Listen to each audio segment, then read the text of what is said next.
Hello, everybody. Breaking news. One of the most disgusting attacks by senior government officials against independent media I have ever seen just occurred today on Capitol Hill. Matt Taibbi and Michael Shellenberger appeared before Congress to talk about the Twitter files. This could have been a substantive discussion if they had wanted it to be. Instead, it was character assassination and it was attack on independent media itself. So, let's start. Stacey Plaskett, who is the delegate to Congress from the U.S. Virgin Islands, the ranking member on the committee, starts off the hearing by attacking the credentials of Matt Taibbi, of Michael Shellenberger, calling them, quote, so-called journalists. Let's take a listen. This isn't just a matter of what data was given to these so-called journalists before us now.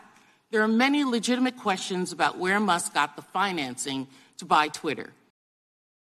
First of all, let me just say this. Stacey Plaskett is not even a real member of Congress. So who is a lady who literally can't even vote in the chamber to call anybody a so-called member? See, we can all do this if we want to, or we could focus on the substance. That's the problem. They would rather go after Taibbi and Shellenberger's credentials than talk about the actual censorious content of the Twitter files. Matt, to his credit, he handled it with total grace, and he laid out his credentials. Take a listen to his response.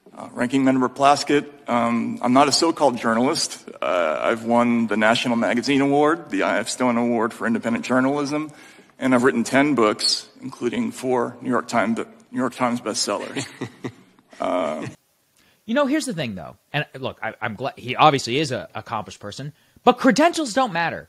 Anybody who exposes information not previously known, that person has committed an act of journalism. That person is protected by the First Amendment.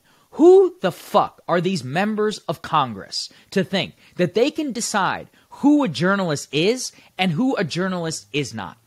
Now, it's not just Stacey Plaskett. Many other Democrats on the committee humiliated themselves today. One of them is Debbie Wasserman Schultz. Let's talk about Debbie Wasserman Schultz. I think we all remember her from the DNC days. Here she is attacking Matt Taibbi for the idea that he might have made money by doing his job. Take a listen. I imagine your Substack readership, which is a subscription, increased significantly because of the work that you did for Elon Musk. Now, I'm not asking you to put a dollar figure on it, but it's quite obvious that you've profited from the Twitter files. You hit the jackpot on that Vegas slot machine to which you referred.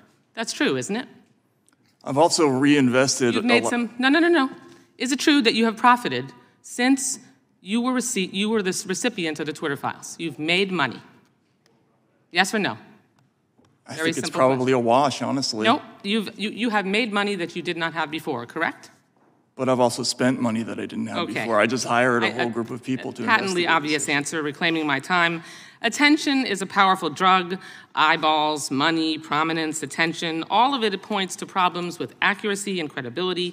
And the larger point, which is social media companies are not biased against conservatives, and if anything, they ignored their own policies by allowing Trump and other MAGA extremists to post incessant lies, endangering public safety and even our democracy. Hypocrisy is the hangover of an addiction to attention. First of all, Matt says it's a wash because, as all of us know, it's not for free. We actually have to invest a lot of what we quote-unquote make into our business because we don't have big corporate advertisers to back up our work. But second, when the New York Times and the Washington Post break a story, you know what they do? They advertise because we know that people want to support work whenever they find it to be good. So what is she attacking here? The idea that Matt Taibbi and Michael Shellenberger or any of these people did their job and so were rewarded for it? So what? What's wrong with that? This is an attack on independent media itself. Are they calling the TV executives who make billions of dollars from the big pharma companies in all of their commercials? Oh, that's not so-called journalism. That's fine when they profit. Whenever they spin up a fake story like Russiagate and sell corporate ad dollars on their higher ratings, that's totally legitimate, right? But it's not legitimate when he exposes the censorship industrial complex that existed over at Twitter, the actions of the FBI and the DHS. That's what the problem is. And then, final, this clip. You can tell I'm hopped up because this is everything. Watch this Democratic member of Congress refer to Substack, quote, as some sort of a website which she finds confusing. Yet you yourself posted on your I guess it's kind of like a web page. I don't quite understand what Substack is, but that. I know a lot of boomers watch this show. Some of them get upset when I attack, but look, I'm just going to say it. That's exactly why we need some new blood in Congress, because that's what we're up against, people. This is everything. They are attacking Substack as some not legitimate form of journalism. So-called journalists Matt Taibbi and Michael Schellenberger. If you make money to support yourself outside of the corporate industrial complex, that's suspect. But when you take Pfizer's money to support your 60 Minutes program, that's totally fine. And this has got to be one of the most repulsive, disgusting things I have seen from members of Congress. You are a government official.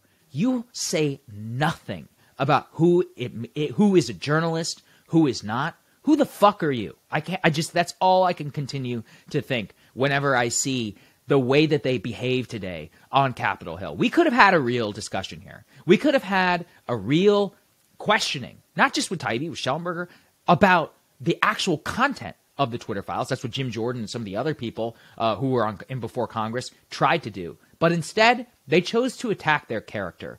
And look, in some ways, that's a good thing. That means that they're winning. That means that they don't actually have anything to say about the content. The tacit acknowledgement is that they have to attack the credentials because they have no defense whatsoever of the content. But, don't mistake this for what it is. This is not, take breaking points or whatever out of it. This is an attack on all of us, so-called viewers, so-called journalists, so-called people who question anything that these people say. So anyway, go support Matt if you can. You know what? Let's actually make him some money. We'll drop a link to his Substack in the description. Just a repulsive display on Capitol Hill today.